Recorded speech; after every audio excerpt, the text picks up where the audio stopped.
a cheese pad production. Hey, Neil. Hey Neil, is there a connection between not brushing your teeth and getting sick? There is a slight connection there, because your mouth is the dirtiest part of your body, and if you don't brush your teeth, that lets the bacteria build up, and that's just asking for more bacteria and whatnot. So, to answer your question, yes, there is a connection, but it's a slight one. Hey, Neil. Is there a realistic possibility of time travel? I don't know about going into the past, but going into the future is a very real possibility if you had the technology and the spaceship to do it. Now, in order to do this, you would have to get a spaceship that would travel couple of thousand, maybe 100,000 times the speed of light, and you'd have to have the spaceship to do that, and you'd have to travel out. If you're going that fast, then you wouldn't age as much as somebody on Earth would. Now, if you travel the galaxy at a certain speed, I forget the speed escapes me at the moment, but if you did, it would take 23 years. But if you returned to Earth, you would find that a couple thousand years would have passed. So, to answer your question, yes, it is possible, but you can only travel into the future, not in the past. Hey Neil, so what's your take on zombies?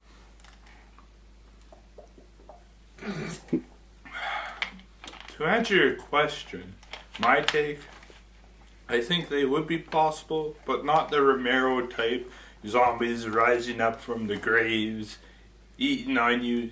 The only thing they're saying is brains. No, the only zombies that I think that could be possible is Danny Boyle's take on zombies, the ones from 28 Days Later, the ones that are essentially human rabies.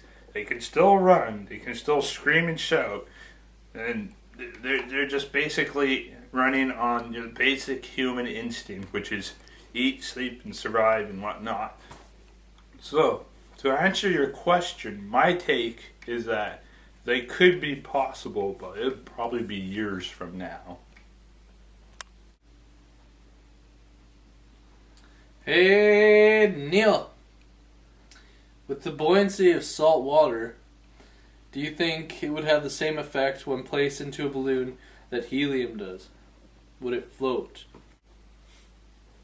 So are you saying if we put salt in a balloon, in a helium balloon, that it would still float up? Is that what you're asking me? Are you asking me if we put salt water in a helium balloon? Or are you saying if a helium balloon could float in a salt-saturated lake, body of water thing? I didn't understand a word you just said.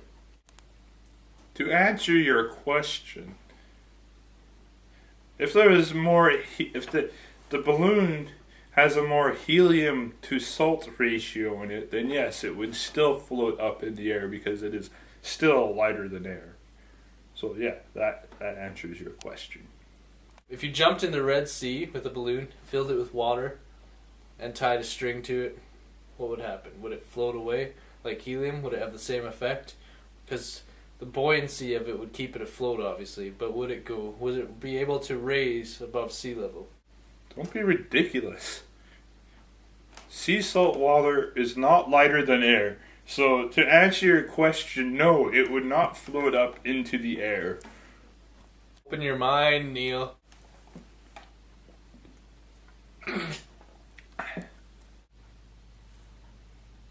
Hey Neil, do you think Mount Rushmore is a cover-up? What? What could possibly have happened there to garner a cover-up? I don't know. I saw it on National Geographic. So I saw Nostradamus on National Geographic. What's your point? I don't know. Thought I'd just ask you. Well, that was a very stupid question. Hey, Neil,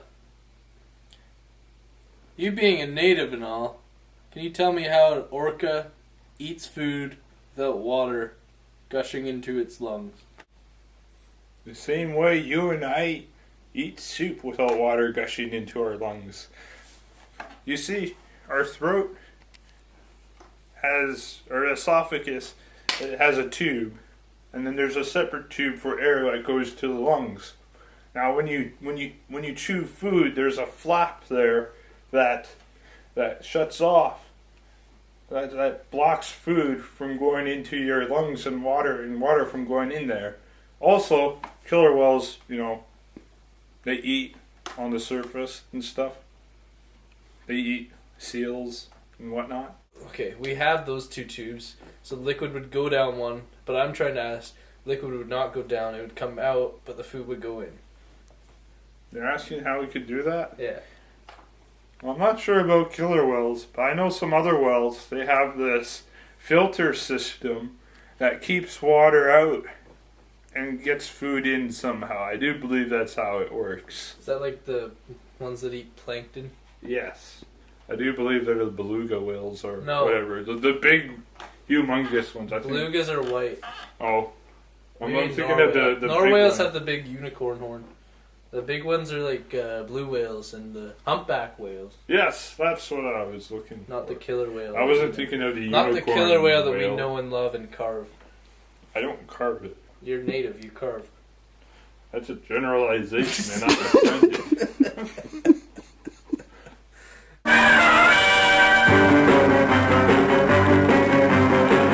Your soup argument was invalid because it's just pretend we're swimming in soup, right? And we go for a potato. We're just swimming What in are we, soup. evolutionists here We're now? swimming in soup with our mouth open, and we're going for a carrot or potato or whatever's in the soup. We go ah, and what? The soup broth would go in our throats and right down. How would we keep it out while trying to eat the potato at the same time? So first, you wouldn't swallow the potato first. The liquid would go through and then out the blowhole, and then you would consume your food. The blowhole. Yeah, if you're a whale. I'm not a whale. Well, theoretically, since we're in the soup, we might as well be a whale, eating a potato for whatever reason. Mm-hmm. Hey, Neil. You and I, being natives, when it comes to reading material like the Bible, that stuff is centered on the Middle East and the Jews and such. My question to you is, where were we, the native peoples of America? We were in our longhouses, smoking salmon, like a good Nishka should.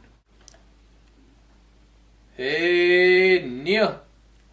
Did you really land on the moon? Stupid questions. I'm getting out of here.